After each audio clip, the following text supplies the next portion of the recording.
This audiobook was created using text-to-speech software.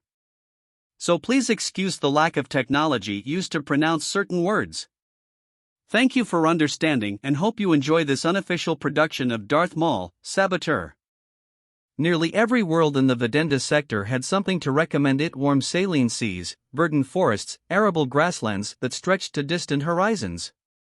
The outlying world known as Dorvala had a touch of all of those. But what it had in abundance was Lommite ore, an essential component in the production of transparasteel, a strong, transparent metal used galaxy-wide for canopies and viewports in both starships and ground-based structures. Dorvala was so rich in Lommite that 1/4 of the planet's scant population was involved in the industry, employed either by Lommite Limited or its contentious rival, Intergalactic Ore. The chalky ore was mined in Dorvalla's tropical equatorial regions. Lommite Limited's base of operations was in Dorvalla's western hemisphere, in a broad rift valley blanketed with thick forest and defined by steep escarpments. There, where ancient seas had once held sway, shifts in the planetary mantle had thrust huge, sheer-faced tors from the land. Crowned by rampant vegetation, by trees and ferns primeval in scale, the high, rocky mountains rose like islands, blinding white in the sunlight, the birthplace of slender waterfalls that plunged thousands of meters to the valley floor. But what was once a wilderness was now just another extractive enterprise. Huge demolition droids had carved wide roads to the bases of most of the larger cliffs, and 2 circular launch zones, large enough to accommodate dozens of ungainly space shuttles, had been hollowed from the forest. The tors themselves were gouged and honeycombed with mines, and deep craters filled with polluted runoff water reflected the sun and sky like fogged mirrors. The ceaseless work of the droids was abetted by an all but indentured labor force of humans and aliens, to whom the mind ore served as a great equalizer. No matter the natural color of a miner's skin, hair, feathers, or scales, everyone was rendered white as the galactic dawn. All agreed that sentient beings deserved more from life, but Lommite Limited wasn't prosperous enough to convert fully to droid labor, and Dorvala wasn't a world of boundless opportunities for employment. Still, that didn't stop some from dreaming. Patch Brute, Lommite Limited's chief of field operations human beneath a routine dusting of ore, had long dreamed of starting over, of relocating to Coruscant or one of the other core worlds and making a new life for himself. But such a move was years away, and not likely to happen at all if he kept returning his meager wages to LL by overspending in the company-run stores and squandering what little remained on gambling and drink. He had been with LL for almost 20 years, and in that time had managed to work his way out of the pits into a position of authority. But with that authority had come more responsibility than he had bargained for, and in the wake of several recent incidents of industrial sabotage his patience was nearly spent. The boxy control station in which Brute spent the better part of his workdays looked out on the forest of tors and the shuttle launch and landing zones. To the station's numerous video display screens came views of repulsor lift platforms elevating gangs of workers to the gaping mouths of the artificial caves that dimpled the precipitous faces of the mountains. Elsewhere, the platform lifting was accomplished with the help of strong-backed beasts, with massive curving necks and gentle eyes. The technicians who worked alongside Brute in the control station were fond of listening to recorded music, but the music could scarcely be heard over the unrelenting drone of enormous drilling machines, the low bellowing of the lift beasts, and the roar of departing shuttles. The walls of the control station were made of transparasteel, thick as a finger, whose triple-glazed panels were supposed to keep out the ore dust, but never did. Fine as clay, the resinous dust seeped through the smallest openings and filmed everything. As hard as he tried, Brute could never get the stuff off him, not in water showers or sonic baths. He smelled it everywhere he went, he tasted it in the food served up in the company restaurants, and sometimes it infiltrated his dreams. So pervasive was the Lommite dust that, from space, Dorvala appeared to be girdled by a white band. Fortunately, everyone within 100 kilometers of Lommite Limited's operation was in the same predicament: miners, shopkeepers, the beings who tended the cantina bars. But what should have been just one big happy Lommite family wasn't. The recurrent incidents of sabotage had fostered an atmosphere of wariness and distrust, even among laborers who worked shoulder to shoulder in the pits. Group 2 shuttles are loaded and ready for launch, Chief, one of the human technicians reported. Brute directed his gaze to the droid-guided, mechanized transports that were responsible for ferrying the Lommite up the gravity well. In high orbit, the payloads were transferred to LL's flotilla of barges, which conveyed the unrefined ore to manufacturing worlds along the Rima trade route and occasionally to the distant core. "Sound the warning," Brute said. The technician flipped a series of switches on the console, and loudspeakers began to hoot. Miners and maintenance droids moved away from the launch zone.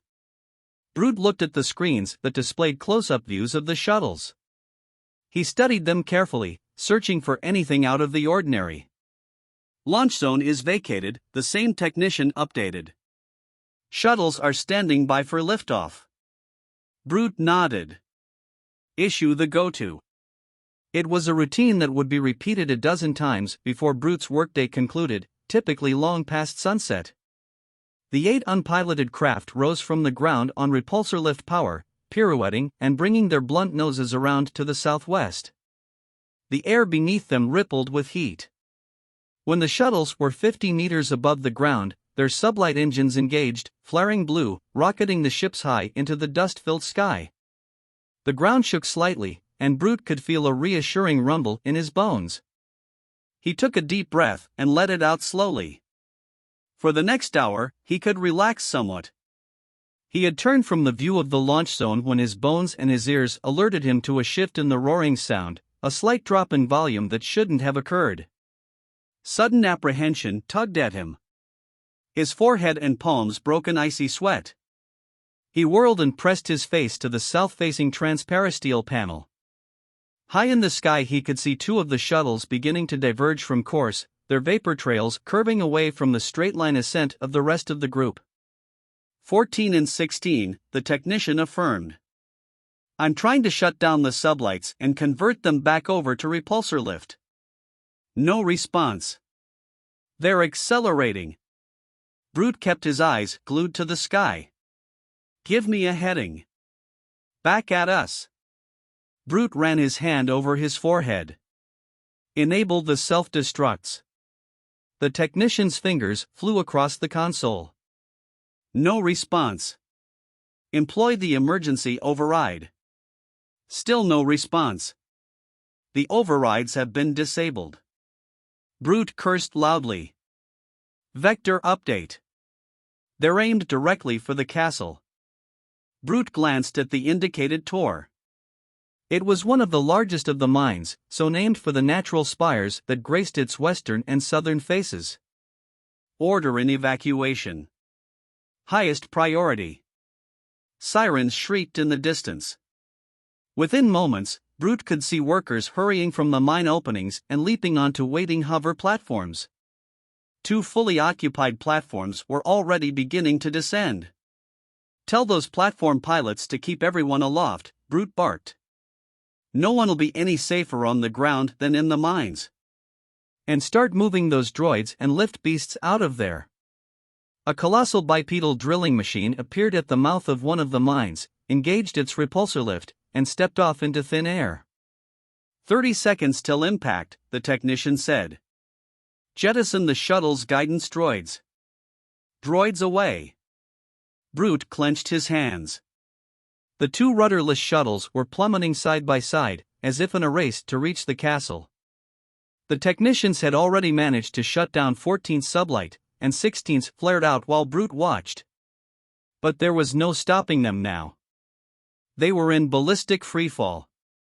In the control station, droids and beings alike were crouched behind the instrument consoles, all except for Brute, who refused to move, seemingly oblivious to the fact that concussion alone could turn the booth's transparasteel panels into a hail of deadly missiles.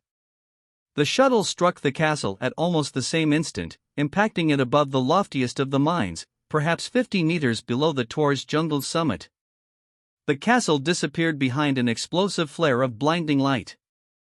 Then the sound of the collisions pealed across the landscape, reverberating and crackling, echoing thunderously from the twin escarpments. Immense chunks of rock flew from the face of the tour, and 2 of its elegant spires toppled. Dust spewed from the mine openings, as if the castle had coughed itself empty of ore. The air filled with billowing clouds, white as snow. Almost immediately, the ore began to precipitate, falling like volcanic ash and burying everything within 100 meters of that side of the mountain. Brute still didn't budge, not until the roiling cloud reached the control station and the view became a whiteout. Lommite Limited's headquarters complex nestled at the foot of the valley's western escarpment. But even there, a half a centimeter of Lommite dust covered the lush lawns and flower gardens. LL's executive officer, Journal Arendt, had succeeded in coaxing from the acidic soil. The soles of Brute's boots made clear impressions in the dust as he approached Arendt's office, with its expansive views of the valley and far-off tors. Brute tried to stomp, brush, and scuff as much dust as he could from his boots, but it was a hopeless task. Journal Arendt was standing at the window, his back to the room, when Brute was admitted. "Some mess," Arendt said when he heard the door seal itself behind Brute. "You think this is bad? Just wait till it rains. It'll be soup out there." Brute thought the remark might lighten the moment, but Arendt's peaked expression when he turned from the view set him straight. Lommite Limited's leader was a trim, handsome human, just shy of middle age. When he had first come to Dorvala from his native Karelia, he had not been above rolling up his shirt sleeves and pitching in wherever needed. But as LL had begun to thrive under his stewardship, Arendt had become increasingly fastidious and removed, choosing to let Brute handle day-to-day affairs. Arendt favored expensive tunics of dark colors, the shoulders invariably dusted with Lamite, which he wore as a badge of honor. If his non-indigenous status had been held against him initially, few had anything disparaging to say about the man who had single-handedly transformed formerly provincial Lommite Limited into a corporation that now did business with a host of prominent worlds. Arendt glanced at the white prints Brute's boots had left on the carpet. Sighing with purpose, he motioned Brute to a chair and settled himself behind an old hardwood desk. "What am I going to do with you, Brute?" he asked theatrically. "When you asked for enhanced surveillance equipment, I provided it for you. And when you asked for increased security personnel, I provided those, as well. Is there something else you need? Is there something I've neglected to give you?" Brute compressed his lips and shook his head. "You don't have a family.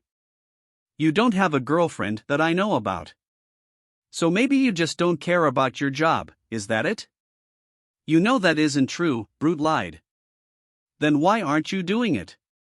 Arendt put his elbows on the desk and leaned forward. "This is the third incident in as many weeks, Brute. I don't understand how this keeps happening. Do you have any leads on the shuttle crashes?" "We'll know more if the guidance droids can be located and analyzed," Brute said. "Right now they're buried under about 5 meters of dust." "Well, get on it. I want you to devote all your resources to rooting out the saboteurs responsible for this." "Do you think you can do that, Brute, or do I have to bring in specialists?" "They won't be able to learn any more than I have," Brute rejoined. "Intergalactic ore is becoming as desperate as LL is successful. Besides, it's not just a matter of industrial rivalry. A lot of the families that work for InterGal have vendettas with some of the families we employ. At least 2 of these recent incidents have been motivated by personal grudges." "What are you suggesting, Brute, that I terminate everyone in ship in 10,000 miners from Fonder? What's that going to do to production? More important, what's that going to do to my reputation on Dorvala?" Brute shrugged. "I don't have any answers for you. Maybe it's time you brought this to the attention of the Galactic Senate." Arendt stared at him. "Bring this to Coruscant? We're not in the midst of an interstellar conflict, Brute. This is corporate warfare, and I've been in the trenches long enough to know that it's best to resolve these conflicts on your own. What's more, I don't want the Senate involved. It will come down to a contest between Lommite Limited and Intergalactic as to who can offer the most bribes to the most senators." He shook his head angrily. "That'll bankrupt us quicker than this continued sabotage." Brute had his mouth open to reply when a tone sounded from Arendt's intercom, and the voice of his protocol droid secretary issued from the annunciator. "I'm sorry to disturb you, sir, but you have a priority HOLA transmission from an Imoidian, Hathmanchar." Aaron's fine brows beetled. Monchar? I don't know the name. But go ahead, put him through. From a holoprojector disc set into the floor at the center of the office rose the life-size holopresence of a red-orbed, pale green Neimoidian draped in rich robes and wearing a black headpiece that aspired to be a crown. I greet you in the name of the Trade Federation, Journal Errant, Half Monchar began. Viceroy Newt Gunray conveys his warmest regards, and wishes you to know that the Trade Federation was sorry to learn of your latest setback. Errant scowled. How is it that whenever tragedy strikes, the first ones I hear from are the Neimoidians? We are a compassionate species, Monchar said, his heavily accented basic elongating the words. Compassionate and Neimoidian don't belong in the same sentence, Monchar. And just how did you come to hear of our Endlesquo setback, as you call it? Or was it that the Trade Federation had a hand in the matter? The nictitating membranes of Monchar's red eyes began to spasm. The Trade Federation would never do anything to impair relations with a potential partner. Partner? Errant laughed ruefully. At least have the decency to speak the truth, Monchar. You want our trade routes. I don't know how much you had to pay the Galactic Senate to obtain a franchise to operate with impunity in the free trade zones, but you're not going to buy your way into the Vedenda sector. But you could ship 10 times as much Lamite ore inside one of our freighters as you can in 20 of your largest barges. Granted. But at what price? Before long it would cost us more to ship with you than we could possibly earn back. You wouldn't be wearing those expensive robes, otherwise. Monchar took a moment to reply. We would much prefer that our partnership begins on solid footing. We would hate to see Lommite Limited become ensnared in a situation that allows it no recourse but to join us. Errant bristled and shot to his feet. Is that a threat, Monchar? What do you intend to do, send your droids down here to invade us? Monchar made a motion of dismissal. We are merchants, not conquerors. Then stop talking like a conqueror, or I'll report this to the Trade Commission on Coruscant. You're upset, Monchar said, nervously stroking his prominent muzzle. Perhaps we should speak at some later date. Don't contact me, Monchar. I'll contact you. Errant deactivated the holoprojector and dropped back into his chair, forcing a long exhalation through pursed lips. Scavengers, he said after a moment. I'd sooner see LL go under than sell out to the Trade Federation. Into a brief succeeding silence came a persistent plopping sound from outside the office's floor-to-ceiling view panes. What now? Errant asked, swiveling his chair toward the sound. Rain, Brute muttered.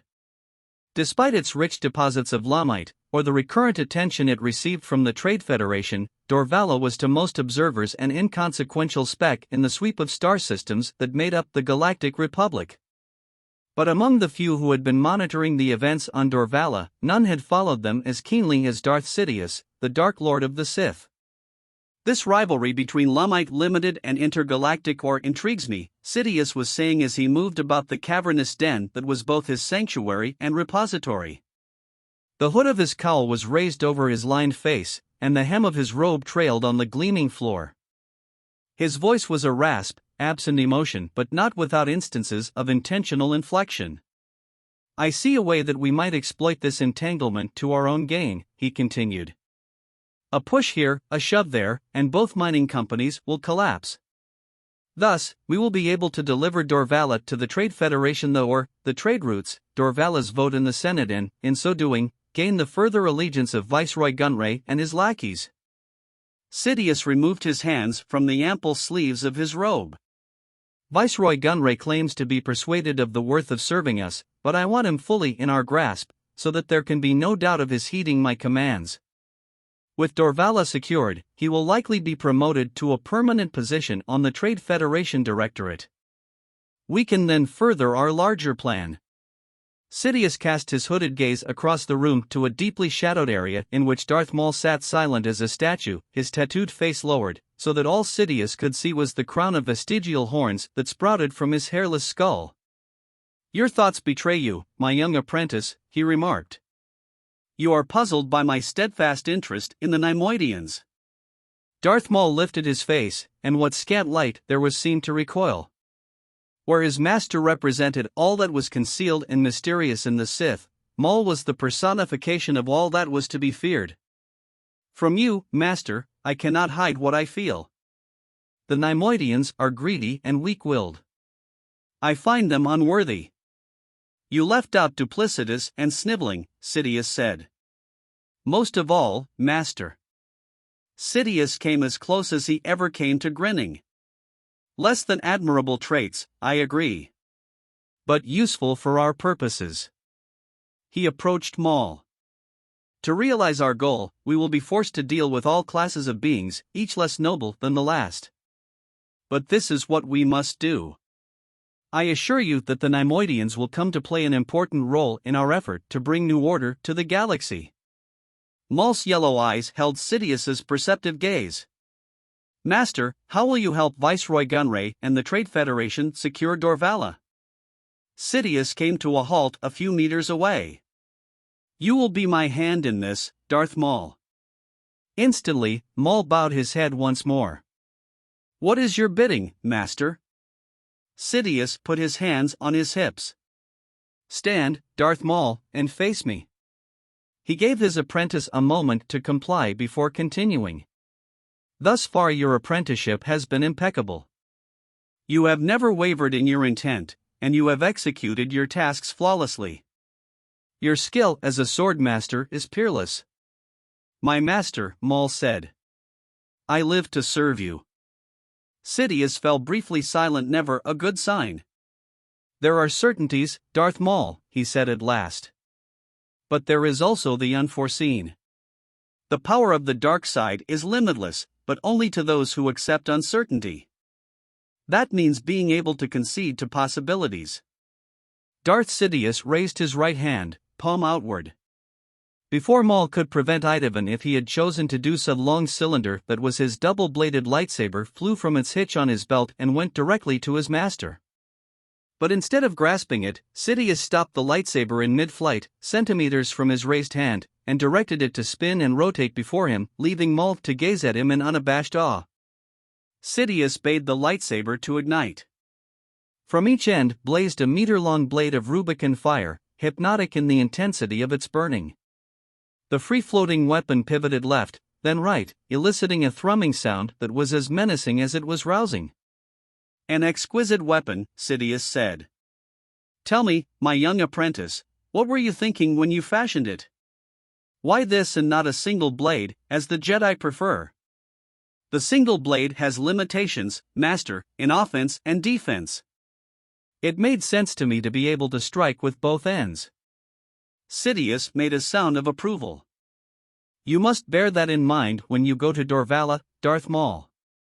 But remember this, what is done in secret has great power. A sword master knows that when he flourishes his blade, he reveals his intent. Be watchful. It is too soon to reveal ourselves. I understand, master.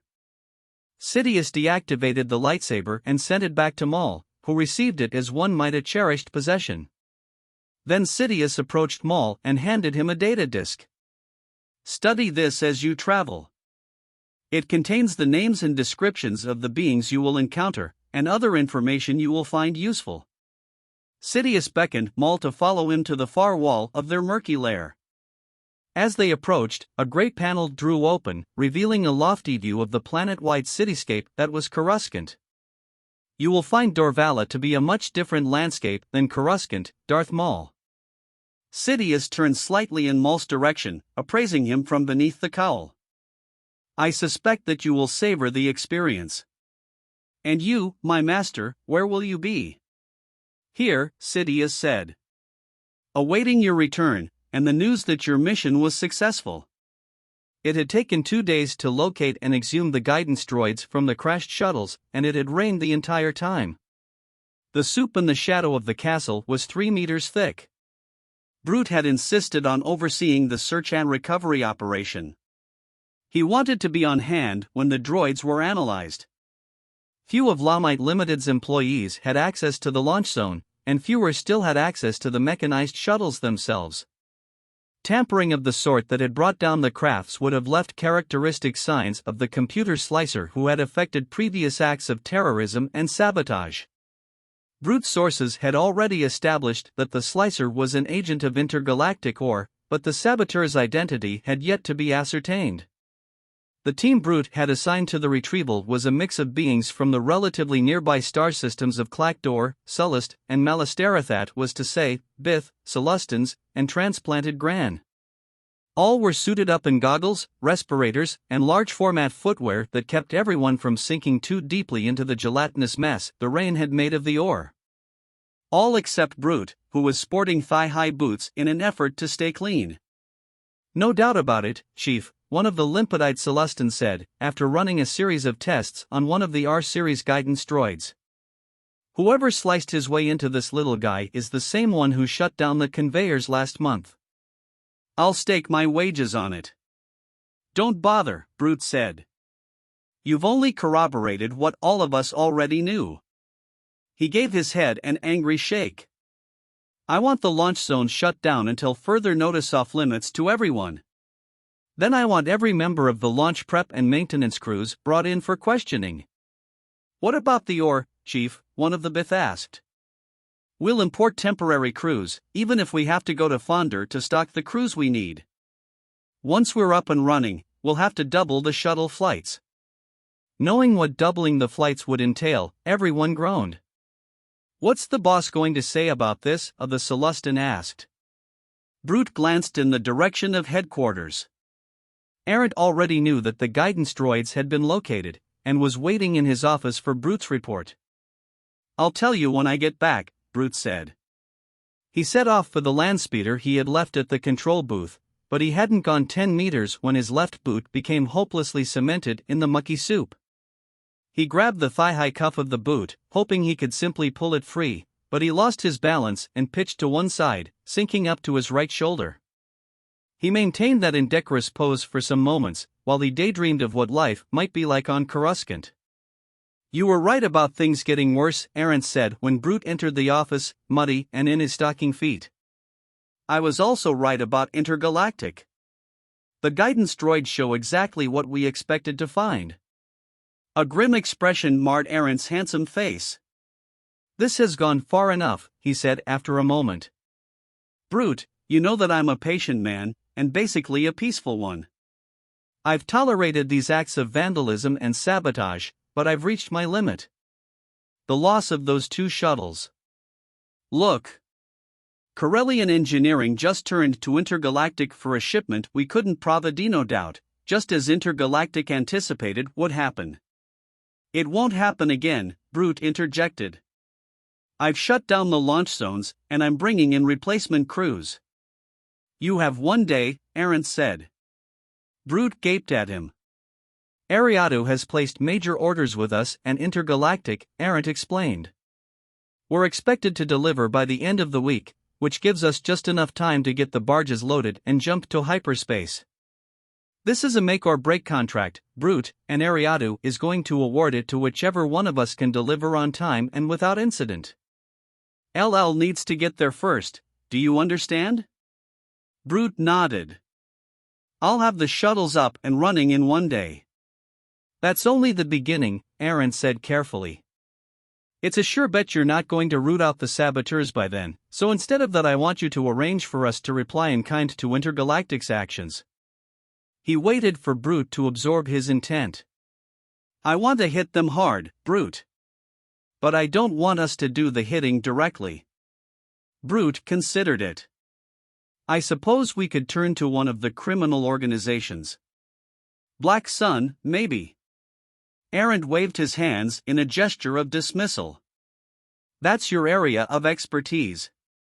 The less I know about it, the better. I just don't want us to be in a position where we can be blackmailed afterward. Then we're better off using freelancers. Do whatever you need to don't, no matter what the cost." Brute took a breath. "I've a feeling that Dorvala isn't going to be the same from this point on." Dressed in a lightweight utility suit and a black overcloak, its hood raised against teeming rain, Darth Maul strode down the main street of the company town Lommite Limited had assembled in the midst of what had once been a trackless tropical forest. Beneath the cloak, he wore his double-bladed lightsaber hooked to his belt, within easy reach should he need it. Dorvalla's gravity was slightly less than what he was accustomed to, so he moved with an extra measure of grace. A grid of permacrete streets, the town was a warren of prefabricated domes and rickety wooden structures, many of them lacking transparisteel in their windows. Music spilled from the entrances to cantinas and eateries, and folks of all description meandered tipsily down the raised walkways. The place had the feeling of frontier towns throughout the outlying star systems, with the routine mix of aliens, humanoids, and older generation droids, sterility and contamination, repulsor lift vehicles operating alongside 4- and 6-legged beasts of burden. The residents, all of whom either worked directly for Lommite Limited or were there to defraud those who did, projected the same mix of autonomy from the laws that regulated life on the core worlds and enslavement to perpetual toil and poverty. Unlike Coruscant, where beings hustled to and fro with determination, here reigned an atmosphere of purposelessness, of accidental life, as if the pitiful beings who had been born here, or who had arrived for whatever reason, had resigned themselves to the depths. Like the bottom feeders who dwelled in the lawless bowels of Coruscant, they seemed to be going through the motions of living, rather than grasping life and turning it to their own purposes. The revelation fascinated Maul as much as it disheartened him. He decided that he needed to gaze beyond appearances. The air was thick with heat and humidity, and the buzzing and chirping sounds of the surrounding forest played at the edge of his hearing. He could sense the interplay of life there, the fights and flights, and the ongoing struggle for survival. And the forest had imparted some of itself to the town. For here lived beings who were not above hunting and killing to obtain the sustenance they required. A veneer of laws regulated such things, but beneath that veneer lurked a more base morality that allowed opponents to settle their matters without fear of intrusion by keepers of the peace, judicials, or even worse, the Jedi Knights. Life was cheap.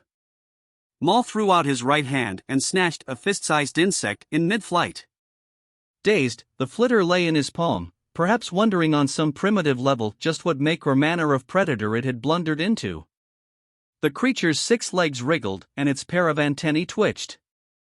Its twin eye spots and carapaced body glowed with a faintly green bioluminescence.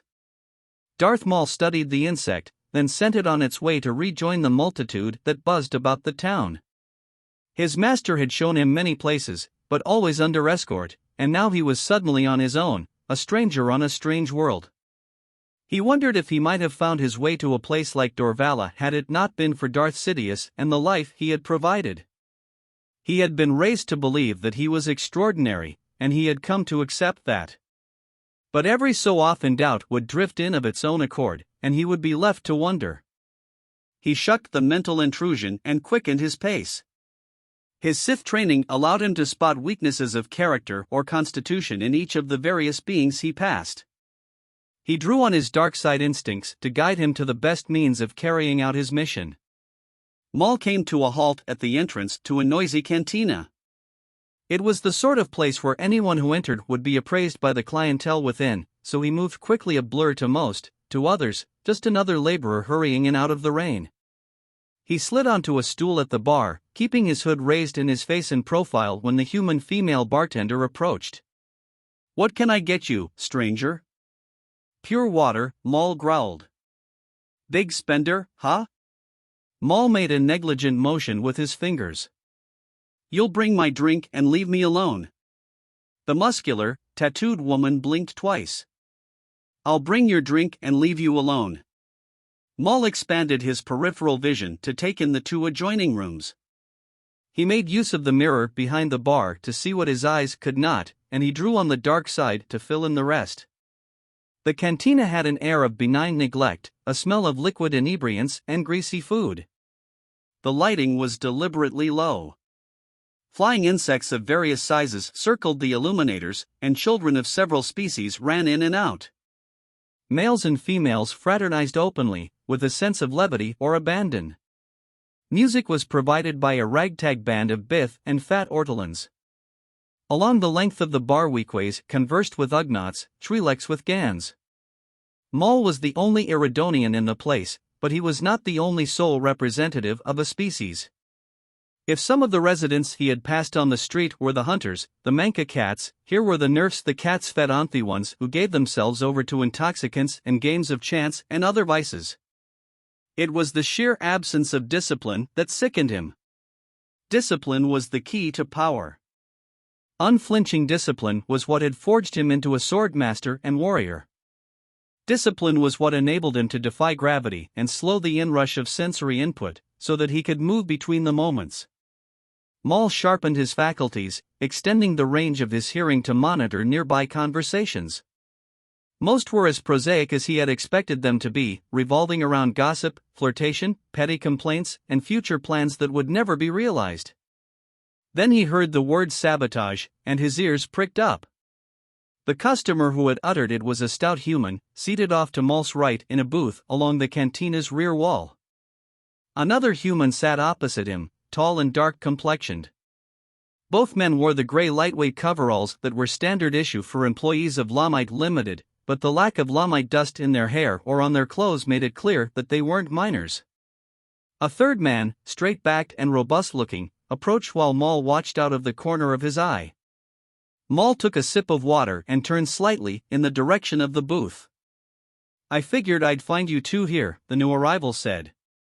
The stout one smiled and made room on the padded bench seat. "Step into our office and we'll buy you a drink." The third man sat, but declined the offer with a shake of his head. "Maybe later." The other two traded looks of surprise. Maul read the lip movements of the taller one. If he's not drinking, then something serious has come up.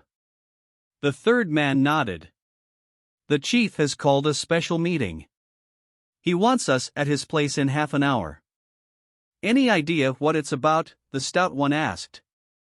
"It has to be the shuttle crash," the man opposite him surmised. "Brute probably has a line on the culprits." Maul recognized the name. Brute was Lommite Limited's chief of field operations. The three men were probably security personnel. "Like there was any question about the culprits," the stout one was saying. "It's bigger than that," the third man said, lowering his voice almost to the point where Maul had to strain to hear him. "Word has come down from Arant on how we're going to respond." The stout man sat away from the table that bisected the booth. "Well, it's about time."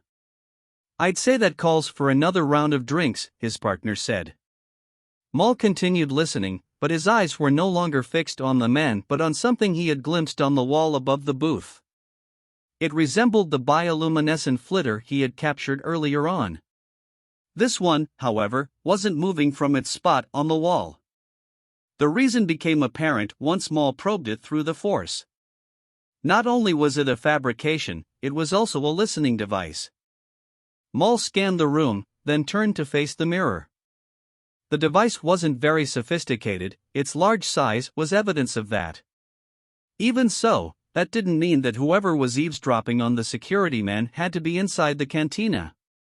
But Maul suspected that they were.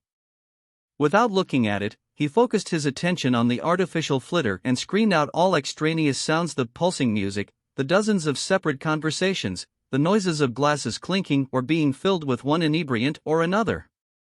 Once he could discern the muted beeping of the device's transmitter, he listened for signs of the receiver with which it was in communication. At a round table in the adjoining room sat a Rodian and two Twi'leks, ostensibly engaged in a game of card sabacc, in all likelihood. Maul watched them for a moment. Their playing was desultory. He observed their facial expressions as the security agents continued to converse. When one of the men said something of interest, the Rodian's faceted eyes would flash and his short snout would curl to one side. At the same time, the Twi'leks' headtails would twitch and their pasty faces would flush ever so slightly. The Rodian's left ear was sporting an ear bead receiver, while the Twi'leks' receivers took the form of dermal patches, disguised as Leko tattoos. Maul was certain that the trio were in the secret employ of Lommite Limited's on-world competitor, Intergalactic Oregon. He recognized the Rodian from the disc Sidious had given him. It was possible that they were the saboteurs themselves. His eyes darted back to the listening device and the security men. Creatures of habit, they probably occupied the same booth night after night, completely unaware that their conversations were being monitored. Such carelessness exasperated Maul to the point of fury. The men were deserving of whatever harm would surely come their way. The three security men left the cantina on foot and wended their way to a ribbon of trail that wove through a dense stand of forest. Maul followed from a discreet distance, keeping to the shadows when Dorvalla's moon came up, full and silver white. The trail eventually arrived at a tight-knit community of flimsy dwellings, many of them raised on stilts to keep them above pools of runoff water left by the rain. The humidity was oppressive. The dwelling that was the trio's destination was an elevated cube with a metal roof angled to channel rainwater into a ferrocrete cistern. The cube's only door was accessed by means of a ladder-like stairway. A rusted landspeeder with a cracked windscreen was parked in a muddy front lot. Maul kept to the trees while a thickly built human responded to the stout agent's raps on the doorframe. "Come on up," the man said. "Everyone else is already here." Brute. Darth Maul waited until the three agents were inside, then he hurried from the shadows and planted himself under an open side window. Not content with his choice, he ducked beneath the house and clambered up one of the stilts to wedge himself between the floor joists of the front room. In the room above, someone was pouring liquid into several glasses. Maul extracted a miniature recording device from the breast pocket of his utility suit and placed it against the underside of the rough-hewn floorboards. "Here's the long and short of it," Brute said while the glasses were being filled. "Errant has decided that we need to level the playing field. We're going to strike at InterGal at Ariatu. Our shipments will reach the planet, and theirs won't." Someone whistled in astonishment. "Does the boss realize what he's letting loose?" perhaps the same man asked. "This is going to lead to a shooting war." "This comes straight from Errant," Brute said. "He's been in the trenches before." "Those are his words, and this is his show." "His show and our livelihood," someone pointed out. "There has to be a better way of settling this." "What about petitioning the Senate to intervene?" "A cure that can be worse than the disease," another answered, much to Maul's amusement. "The Senate will defer to committees run by corrupt bureaucrats. It will take months for it to get to the courts." "No Senate, no courts," Brute said. "That much has already been decided. It's up to us." "So what happens at Ariatu?" "We've been able to learn the hyperspace route InterGal ships are going to take. They'll arrive by way of Rima 13, and are scheduled to decant from hyperspace at 1400 hours, Ariata local time. The folks we're employing to execute the strike will be able to calculate the precise re-entry coordinates." "Who are we employing?" "The Tomb Clan." Expressions of dismay flew from all corners. "Cutthroats," someone said. "Exactly," Brute said. "But we need to team up to accomplish this, and Errant's willing to spend the necessary credits. By using them, no one will suspect us, and Errant doesn't care, because he doesn't want to know any more than he has to. He wants to keep his hands clean while I make the connections. Besides, the Tombs have the means to get the job done. And no scruples to stand in the way." "Have they agreed to terms?" "At first contact," Brute said. "Although I have to say that I sometimes wish I could see both Lommite and InterGal brought down, so that someone with real foresight could build a better organization from the dregs." Several glasses clinked together. "So what's our part in this, Chief, if the deal has already been struck?" Brute snorted. "We need to prepare ourselves for InterGal's counterpunch." Maul peeled the recorder from the floorboards and dropped down to the loamy soil below the house. He remained still for a long moment, crouched in the darkness, listening to sounds of distant laughter and the stridulations of profuse insect life. Then he thought back to Coruscant, and the question his master had put to him regarding his double-bladed lightsaber. "It made sense to me to be able to strike with both ends," Maul had answered. With a note of approval, his master had said, "You must bear that in mind when you go to Dorvala." Maul reached within his cloak and unclipped the long cylinder from his belt. "One end, then the other," Maul told himself. both, to effect a single purpose. Maul waited until the moon was low in the sky before he went to Lommite Limited's headquarters at the base of the escarpment. The incidents of sabotage had caused the complex of buildings to be placed on high alert. Armed sentries, some accompanied by leashed beasts, patrolled, and powerful illuminators cast circles of brilliant light over the spacious grounds. A 5-meter-high electrified stun fence encompassed everything. Maul spent an hour studying the movements of the sentries, the periodic sweeps of the illuminators, the towering fence, and the motion detector lasers that grid the broad lawn beyond. He was certain that infrared cams were scanning the grounds, but there was little he could do about those without leaving evidence of his infiltration. A probe droid would have been able to tell him all he needed to know, but there wasn't time and he wanted to do this personally. To test the possibility that pressure detectors had been installed in the ground, he used the force to propel stones over the fence. As they struck specific places on the lawn, he waited for some response, but the guards stationed at the entry gates simply continued to go about their business.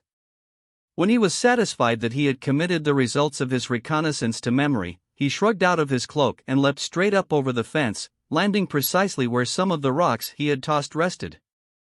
Then he sprang to a series of other sites that ultimately carried him to the wall of the principal building, moving with such speed the entire time that whatever holo recordings were being made wouldn't show him unless they were played in slow motion. He reached one of the doors and found it locked, so he began to work his way around the building, testing other doors and windows, all of which were similarly secured. He tested the building's flat roof for motion and pressure detectors as he had the lawn. Vaulting to the top, he was confronted with an expanse of solar arrays, skylights, and cooling ducts. He moved to the nearest skylight and ignited his lightsaber. He was ready to plunge the blade through the transparisteel panel when he stopped himself and peered more intently at the panel. Embedded in the transparisteel were monofilament chains, which, when severed, would trip an alarm. Deactivating the blade, he reclipped his lightsaber and sat down to think. It was unlikely that Lommite Limited's central computer was a standalone machine. It would have to be accessible from outside locations. Brute would have remote access. Maul berated himself for not having recognized that fact earlier. But it wasn't too late to rectify his oversight. Maul returned to Brute's dwelling just before sunrise. Unlike the headquarters complex, the stilted house had no security. The chief of field operations either didn't have enemies or didn't care, one way or the other. Perhaps Brute was that resigned to fate, Maul thought. It scarcely mattered, in any case. He circled the house, occasionally chinning himself on the windowsills to peer inside. In a rear room, Brute was sprawled atop a knocked-together bed, half in, half out of a net tent that was meant to keep nocturnal insects from feasting on his blood. He was fully clothed, snoring lightly, and dead drunk. A half-emptied bottle of brandy sat on a small table alongside the bed. Maul gritted his teeth. More carelessness, more lack of discipline. He couldn't summon any compassion for the man. The weak needed to be weeded out. Maul let himself in through the unlocked door and scanned the front room. Brute was a man of few worldly possessions, and not a particularly orderly one. His dwelling was as chaotic as his life appeared to be. The confined space smelled of spoiled food, and Lommite dust coated every horizontal surface. Water dripped from a sink faucet that could have easily been repaired. Arachnids had woven perfect webs in all four corners of the room. Maul searched for Brute's personal computer and located it in the bedroom. It was a portable device, not much longer than a human hand. He called the machine to him and activated it. The display screen came to life and a menu presented itself. It took only moments for Maul to find his way to Lommite Limited's central computer, but for the second time that night he found himself locked out. The computer was demanding to see Brute's fingerprints. Maul might have been able to slice his way inside the central computer, but not without leaving an easily followed trail. What is done in secret has great power, his master had said. Maul gazed at Brute. With a scant motion of his left hand, he caused the man to roll over onto his back. Born of some uneasy dream, a prolonged groan escaped the human. Maul gestured for Brute's right arm to rise, wrist bent, with the palm of his hand facing outward. Then he stealthily carried the computer to Brute's hand, easing the display screen into gentle contact with the outstretched fingers. When the machine had tootled in acknowledgement, Maul dropped Brute's arm and rolled him back onto his side. By the time Maul left the bedroom, the directories for the database were scrolling on screen. Maul pinpointed the files relating to the imminent Ariatu delivery and opened them. The cantina was doing a brisk lunchtime business when Darth Maul stole through the entrance and took a seat at a corner table in the smaller room. Outside, a gloomy downpour was inundating the town. He kept the dripping hood of his cloak raised, and he angled himself away from the crowd, ignoring the few second glances he received. Two of Lommite Limited security men occupied their usual booth, feeding their faces with fatty foods and talking with their mouths full. Not far from where Maul was seated, the Rodian and the two Twi'leks he had identified the previous evening as agents of intergalactic war were gathered around a card table. Shortly the three were joined by a dark-haired human female, who placed a stack of company credits on the table and joined the sabacc game in progress. Maul recognized the piece of cuff jewelry that adorned the woman's left ear as a receiver. He waited to act until the four of them were engaged in monitoring the security agent's conversation. Then, with a slight motion of his hand, he force-summoned the listening device to peel itself from the wall above the booth, zip into the small room, and alight at the center of the card table. The Rodians sat back, startled, clearly failing to recognize the artificial bug as their own device. A new player joins the game. One of the Twi'leks raised his open hand to shoulder level. Not for long. The Twi'lek's long-nailed hand was halfway towards smashing the flitter when the human female grabbed hold of his wrist and managed to deflect the downward strike. "Hold on," she whispered urgently. "I heard your voice." "That's because I said something," the Twi'lek said. "In my earpiece," the woman said, gesturing discreetly. "And now I'm hearing my voice." "I'm hearing your voice," the Rodian said, confused. "What in the name of?" The Twi'lek allowed his voice to trail off, and all four of the agents sat back in their stiff wooden chairs, gazing in astonishment at the listening device. "It's ours," the woman said finally. The Rodian glanced at her. "What's it doing here?" Maul called on the Force to move the bug. "It's crawling around, is what it's doing," one of the Twi'leks said, with a measure of distress. He glanced over his shoulder at the preoccupied security men, then at his comrades. Maul activated the remote control he had tuned to the frequency of the insect transmitter. "This comes straight from the Toon Clan," the bug sent to the earpieces and dermal audio patches worn by the conspirators, all of whom traded wide-eyed looks. "Here's the long and short of it.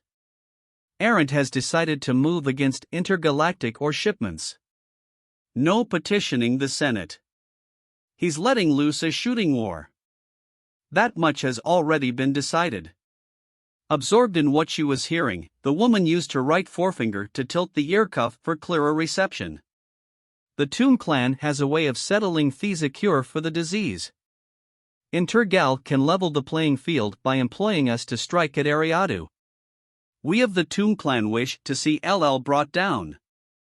Someone with real foresight could build a better organization from the dregs. We've been able to learn the hyperspace route Lommite Limited ships are going to take to Ariatu, and the precise re-entry coordinates. They'll arrive by way of Rima 18, and are scheduled to decant from hyperspace at 1300 hours, Ariatu local time. We've been in the trenches. This is our livelihood. We can intervene and execute the strike. The Toons have the means to get the job done. No one will suspect us. We have no scruples about what happens. To team up to accomplish this, be willing to spend the credits necessary. Contact us." Maul had spent all morning adulterating the recording he had made during the meeting at Brute's dwelling, and modifying the resequenced phrases to sound as if they had been uttered by a single individual. The result appeared to be having the desired effect.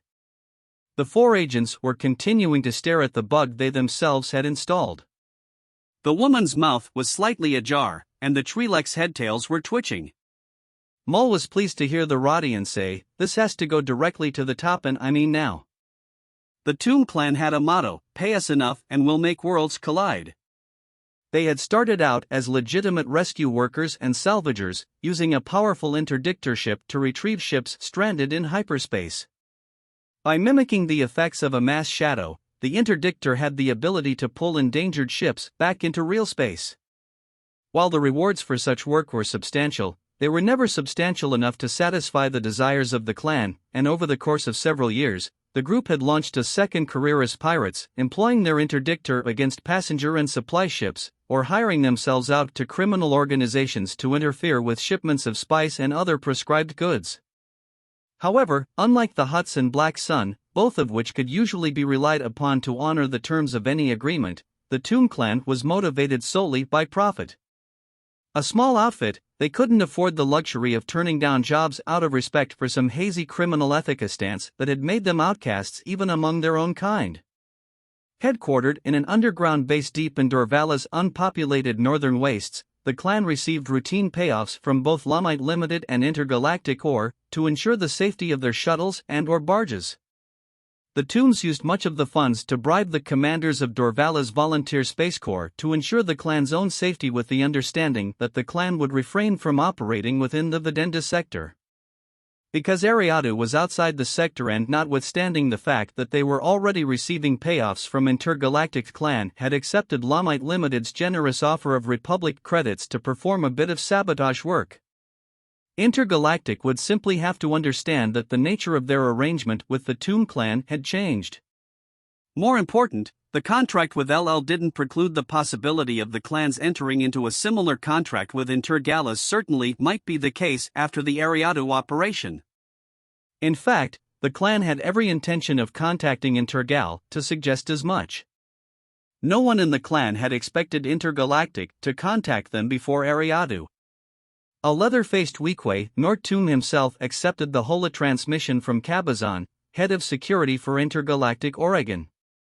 The clan was mostly made up of far-from-home Weequay and Nikto humanoids, but Aqualish, Abyssin, Barabels, and Gamorreans also numbered among the mix. "I want to discuss the most recent offer you tendered," Cabazon's holo-presence began. He was a near-human Falleen, burly and green-complexioned. "Our most recent offer," Nortoon said carefully. "About destroying Lommite Limited's ships at Ariatu." Toon's deep-set eyes darted between the holoprojector and one of his Weequay confederates, who was standing nearby. "Oh, that offer. We have so many operations in the works, it's sometimes hard to keep track." "I'm glad to hear that business is good," Cabazon said disingenuously. "I've a feeling it's about to get even better." The Falleen came directly to the point. "We're willing to pay 100,000 Republic credits." Tomb tried to keep from celebrating. The offer was twice what Patch Brute had paid. "You'll have to go to 200,000. Cabazon shook his hairless head.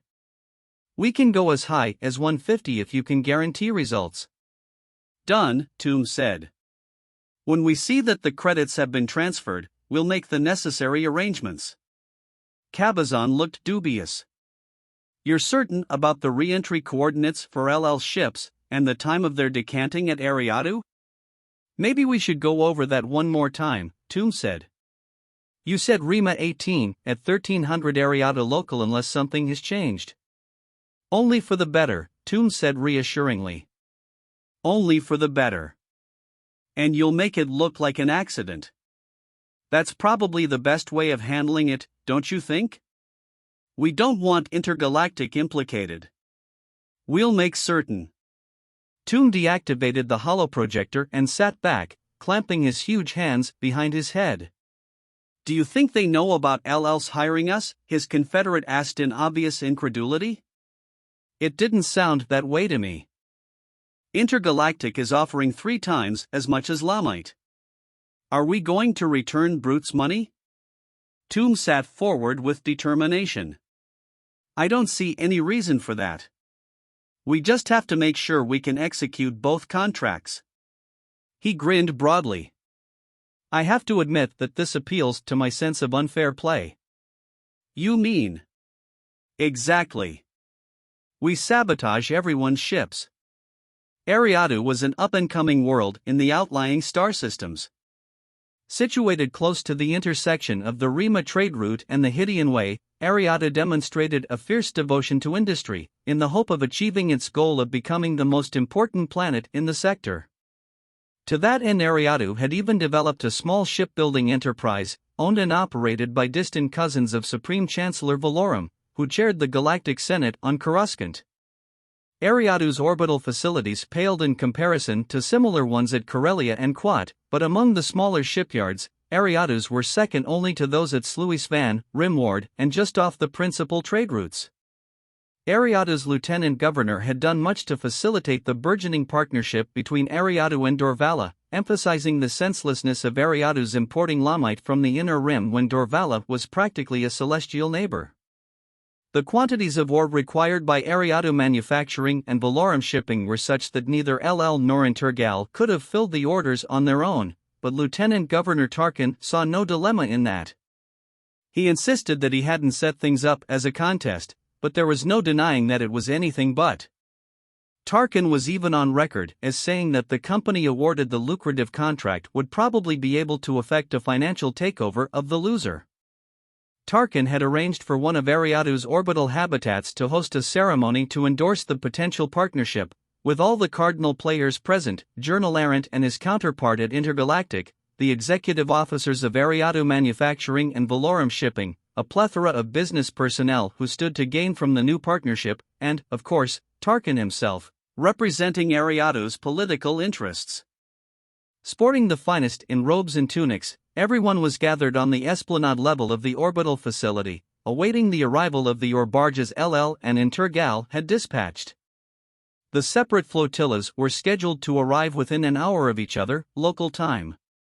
"I'm certain that this will be an auspicious day for all of us," the lieutenant governor was telling Arendt and the head of Ariatu Manufacturing. Tarkin was a slight man, with a quick mind and an even quicker temper. He stood as rigidly as a military commander, and his blue eyes held neither humor nor empathy. "Tell me, Arendt," the manufacturing executive said, "do you foresee a time when Lommite Limited, on its own, could supply enough ore to meet the demands we're projecting for the near future?" "Of course," Arendt answered confidently. "It's simply a matter of expanding our operations." He turned and tugged Patch Brute into the conversation.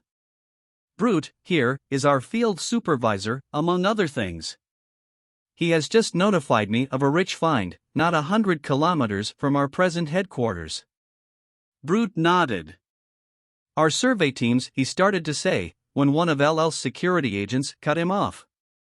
"Chief, I'm sorry to bust in, but we need to talk in private."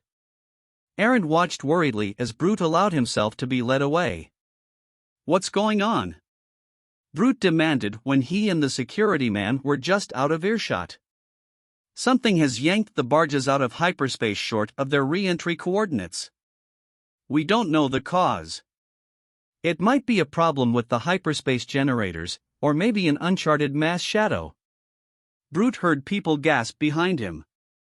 When he turned, everyone's attention was fixed on the huge monitor screens that displayed views of the orbital shipyards. Some distance from the shipyards, and way off course, several lackluster space barges were reverting to real space. "Brute, are those our vessels?" Arendt asked in mounting concern. "Yes, but there has to be a good reason for their decanting early." "This is most unexpected," Tarkin remarked. "Most unexpected." The well-bedecked crowd gasped again. Brute watched in shock as a second group of ships began to emerge from hyperspace. "Intergalactic," his security man said in disbelief. "They're going to collide," someone said. "Brute!" Arendt screamed, as the color drained from his face. "Do something." What Brute did was look away. The screams and cries, the groans and sobs, the strobes of explosive light flashing across the polished floor of the habitat's esplanade deck told him everything he needed to know. LL's and InterGal's barges had been manipulated into mass collisions. Without looking, Brute could see the Lommite streaming from fractured hulls, turning local space as white as the molten anger that seethed behind Brute's tightly shut eyelids. "The Toon Clan," he barked to his security man. "They've double-crossed us." Someone collided with Brute from behind. It was Journal Errant, backing away from the display screens in numb horror. "We're ruined," he mumbled. "We're ruined." Brute cleared his head with a shake and clapped his hands on the shoulders of the security man. "Send a message to Cabazon at Intergalactic," he ordered. "Tell him that we need to meet as soon as possible." Lovingly crafted, the listening device was a perfect facsimile of a fireflitter. It sat between Brute and Cabazon on a low table in Brute's living room, singing its song. Here's the long and short of it. Errant has decided to move against intergalactic or shipments. No petitioning the Senate. He's letting loose a shooting war. That much has already been decided. Cabazon ran a hand over his bald pate. "Strange. It almost sounds like your voice." Brute squeezed his eyes shut, then opened them and looked the Falleen in the eye. "That's because underneath the warping, it is my voice. I spoke those words, most of them anyway, right in this room." Cabazon's forehead wrinkled. "I don't understand." "I was briefing my men about the plan for InterGal ships at Ariatu." Someone recorded the conversation. "One of your men?" Brute shook his head in dismay. "I don't know." "One of the Toon Clan, then?" Brute took his lower lip between his teeth. "Then why the need to warp the recording and put on a song and dance show for your people in the cantina? Besides, there's no way the Toons could have gained access to LL's database and gotten the re-entry coordinates for our ships. They're not that clever. It has to have been one of your men." "They're not that clever," Cabazon said. "Or that industrious. We wouldn't have known anything about your plans if it wasn't for the bug." Brute silenced the facsimile flitter and worked his jaw in vexation. "I'll figure out who it was later on. After I deal with the Toon Clan." Cabazon narrowed his eyes.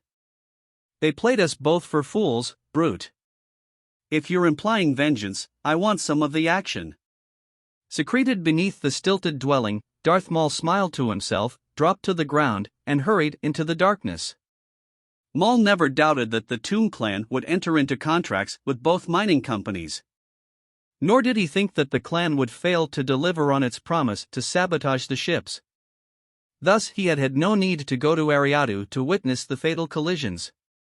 Instead, he had passed the time watching members of the Toon Clan shut down and abandon the base on Dorvala.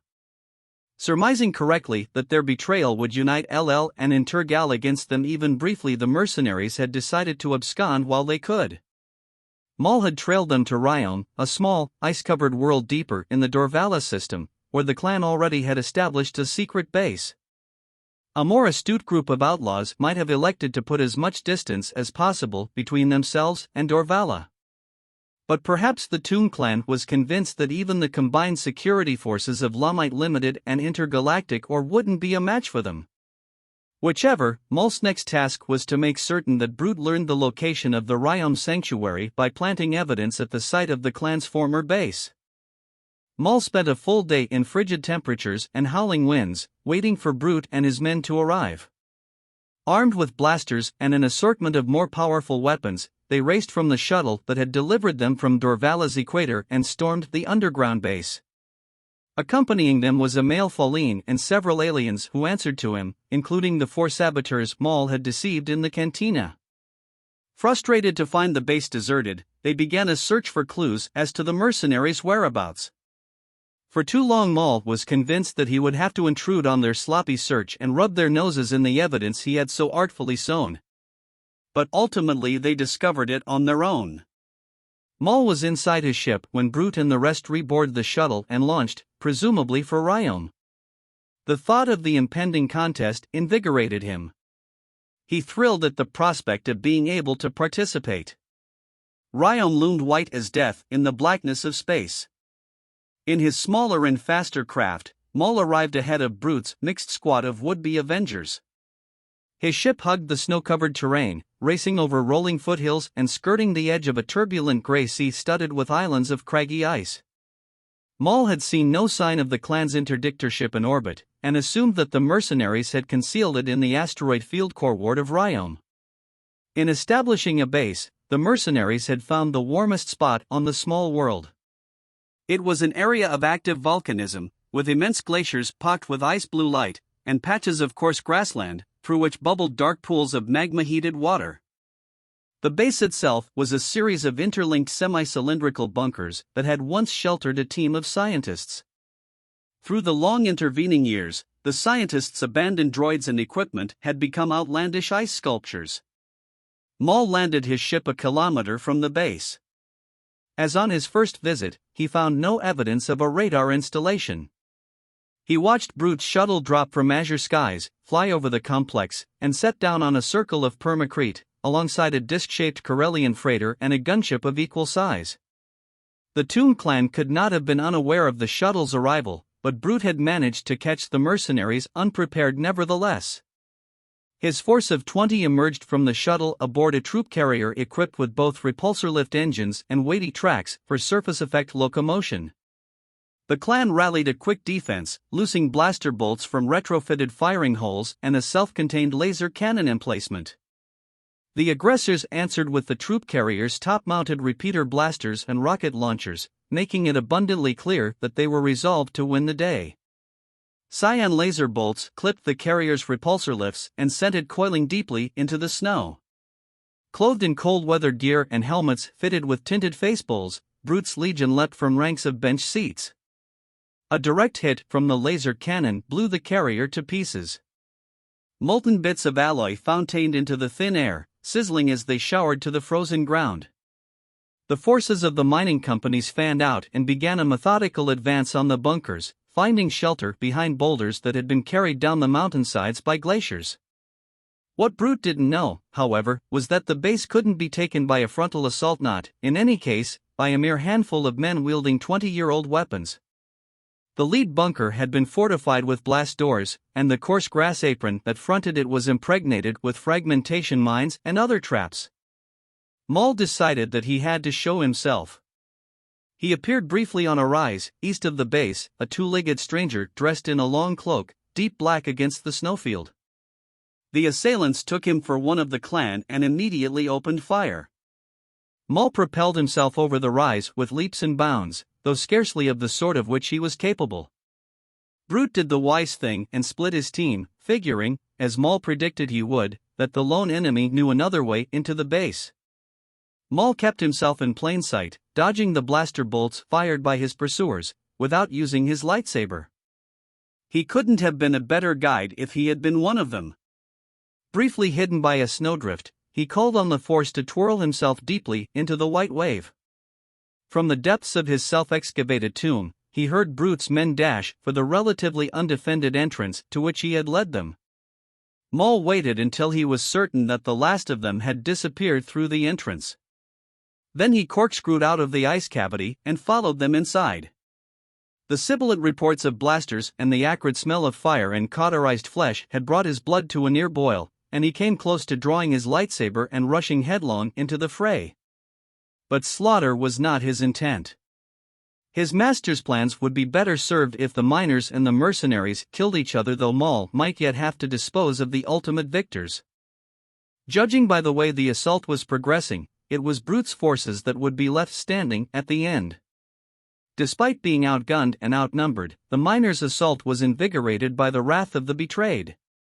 Even with a third of their group already wounded or dead, Brute and his intergalactic analog persevered, continuing to bring the fight to the Toon clan, which held the rear of the bunker, behind overturned laboratory counters and assorted pieces of instrumentation. Explosions from the front bunker indicated that Brute's teammates had blundered their way into the minefield. Shortly, the survivors were turning their weapons loose against the blast doors in an attempt to burn their way through. Maul scampered along the long wall of the central bunker and found a place from which he could observe the fighting. To contain his eagerness, he gave himself over to evaluating the combat techniques of one contestant or another, making something of a game of anticipating who would be killed by whom, and at just what moment. His predictions grew more and more accurate as the opposing sides drew closer together. A powerful detonation rocked the front bunker. The blast doors slid open with a prolonged grating sound, and 5 assailants stormed through a swirling cloud of dense smoke. 2 were cut down before they had gone 10 meters. The rest angled for the sides of the bunker and began to work their way forward. The ferocity of the fighting made it apparent that neither side would tolerate surrender. It was a battle to the death as Maul preferred it, in any case. His attention was drawn time and again to Patch Brute. For all the disorder in his life, Brute's displays of daring made him deserving of the lofty position he held in Lommite Limited. Maul was impressed. He didn't want to see Brute fall to the mercenaries, who were nothing more than the blasters they cowered behind.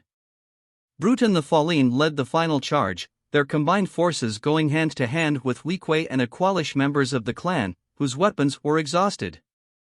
The miners showed them no mercy, and in moments the battle was over, with Brute, the Falleen, and 5 others left standing amid the carnage. Maul wondered briefly if he could leave things as they stood. Brute would report back to Lommite Limited's executive officer that the Tomb clan had double-crossed both companies, and that they had paid with their lives for their betrayal. But it was unlikely that Brute would let it rest at that. He would want to know who had assembled the adulterated recording, and he might even learn that the information about LL's shipping route to Ariatu had been accessed through his personal computer. Then he would begin to think again about the Cantina bug, and perhaps he would scrutinize whatever surveillance recordings were available. For all Maul knew, images of an Iridonian with a face full of red and black tattoos might appear in one of them. Of course, there was no danger of his being traced to Coruscant, much less to his master's lair. But the last thing he wanted was for Darth Sidious to see his apprentice's face turn up on some HoloNet most wanted list. Maul had to finish what he had begun. He drew his lightsaber, ignited it at both ends, and leapt down to the floor of the prefab bunker. Brute, the Falleen, and the others spun around when they heard the resonant thrumming of his weapon, which Maul whirled over his head and around his shoulders. But no one fired. They stood staring at him, as if he were some hallucination born of bloodlust or snow-blindness. Maul realized that he would have to goad them into doing what he needed them to do. He began to march forward, glowering at them with his yellow eyes and showing his teeth, and at last someone fired the Rodian from the cantina. Maul deflected the bolt straight back at him with the lower of his blades and kept coming. "We have no fight with you, Jedi," the Falleen yelled. The remark brought Maul up short. "This is our business," the humanoid went on. "It doesn't concern Coruscant." Maul growled and advanced. Crouching suddenly, a Twi'lek fired, and Maul twirled, deflecting the bolts with his twin crimson blades. The Twi'lek and another security man dropped. Then the rest opened fire at once. Maul leapt and jinked, spun and rolled, an acrobatic wonder, impossible to target. He stopped once to raise his hand and pepper his opponents with a flurry of force-hurled glassware and sharp instruments. He turned blasters against each other and wrenched one fighter down onto a table with enough force to snap the man's spine. His hand weapon depleted, the Falleen rushed him. Maul spun through a fleet kick, breaking the Falleen's arm. Then, without lowering his leg, he broke the security chief's neck. Only Brute remained. Gaping at Maul in disbelief, he let his blaster drop from his rigid hand.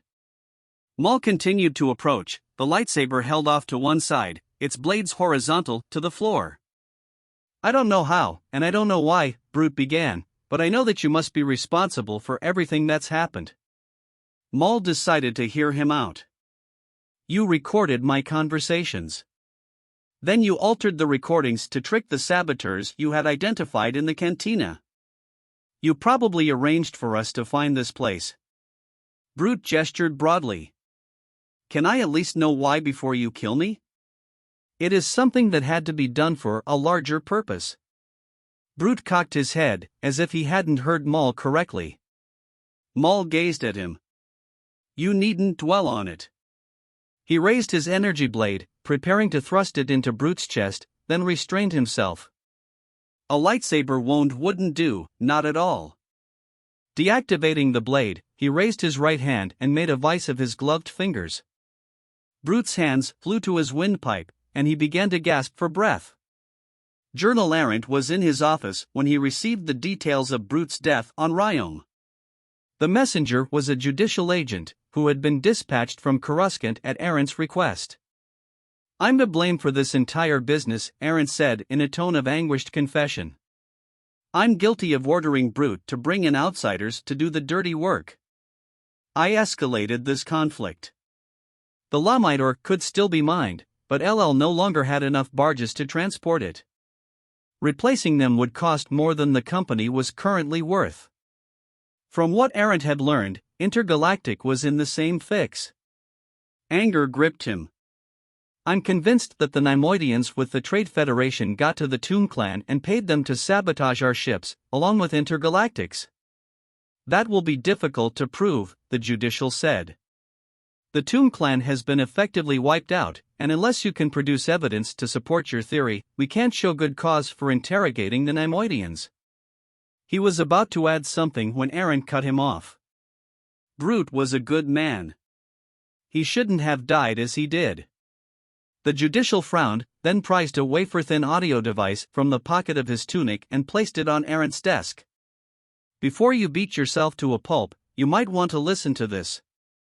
Arendt picked up the device. "What is it?" "A recording found at the Toon Clan's base, here on Dorvala. It's incomplete, but there's enough to warrant your attention." Arendt activated the wafer's play function. "I wish to see both Lommite and InterGal brought down," a male voice said, "so that someone with real foresight could build a better organization from the dregs."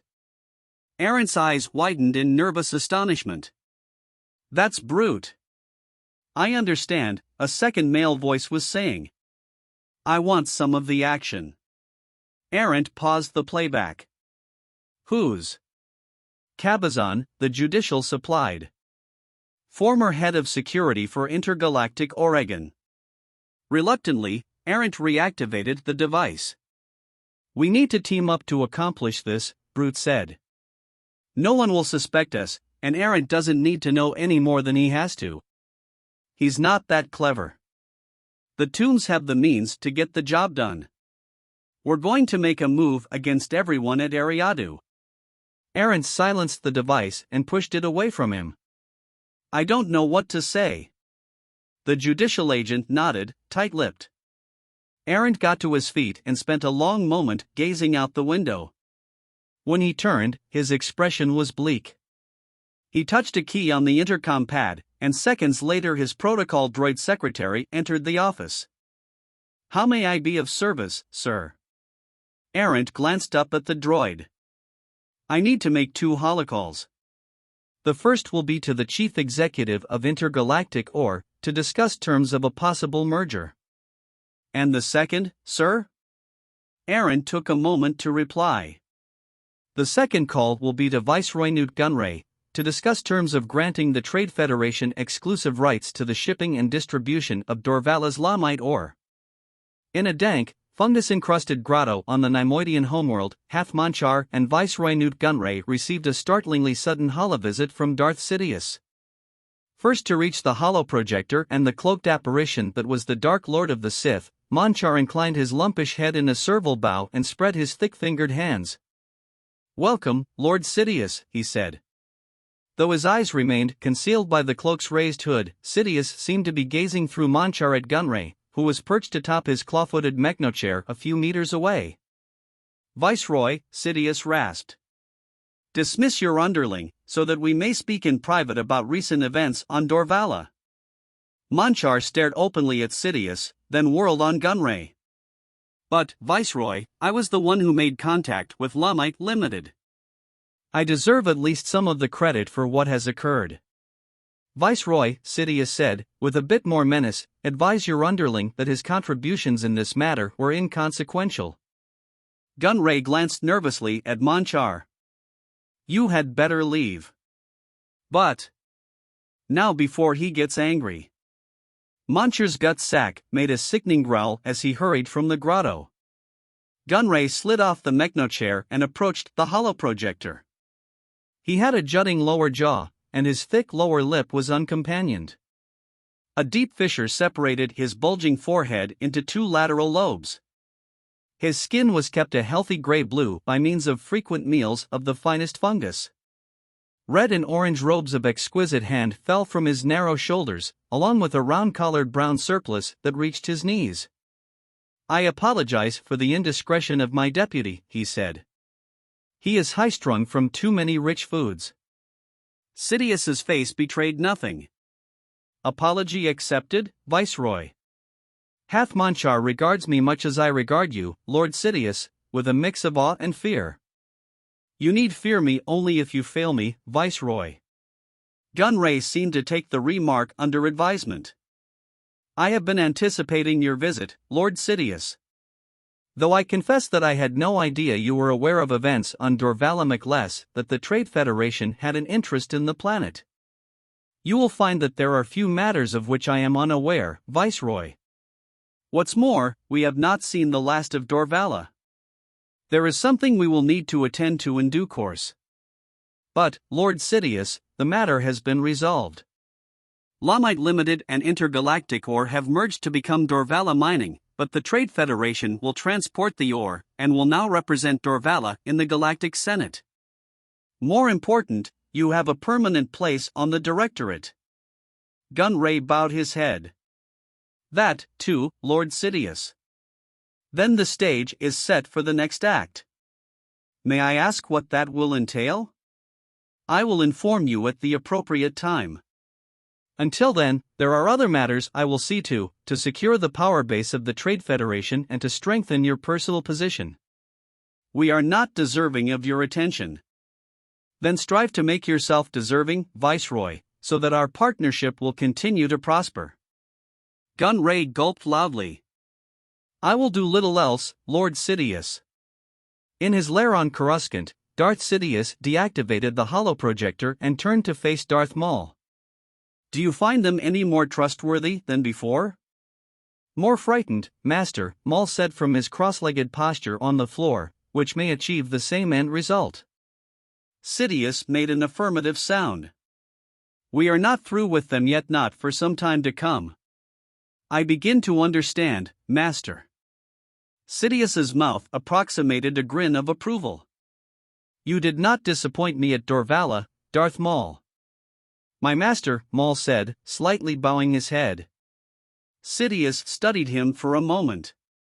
"I sense that you enjoyed being out on your own." Maul lifted his face. "My thoughts are open to you, Master." "I see," Sidious said slowly. "Temper your enthusiasm, my young apprentice. Soon I will have another task for you to discharge." Maul waited. "Familiarize yourself with the workings of the criminal organization known as Black Sunday. And while you're doing that, return to your warrior training. Your lightsaber may very well come in handy for what I require next." The end. Thanks for listening this unofficial audiobook of Darth Maul, Saboteur. We hoped you enjoyed it. If you want more unofficial audiobooks like this in the future and audiobook excerpts, please consider subscribing to the channel. Thank you and have a great day.